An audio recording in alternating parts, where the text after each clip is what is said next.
चीन ने पाकिस्तान के जिम्मे वाजिबुल अदा $2 अरब की रकम की मुद्दत में 1 साल की मजीद तौसी कर दी है। वजारत खजाना ने चीन की तरफ से $2 अरब की मुद्दत में 1 साल की तौसी की तस्दीक कर दी। वजारत खजाना के एलामिया के मुताबिक पाकिस्तान के माशी इस्तेहकाम और बहाली के लिए देरीना दोस्त चीन का माशी ताउन जारी है।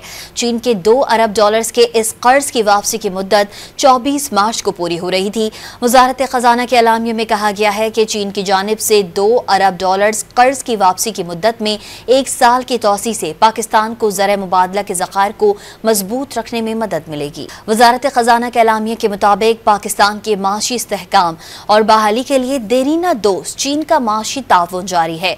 चीन के $2 अरब के इस कर्ज की वापसी की मुद्दत 24 मार्च को पूरी हो रही थी।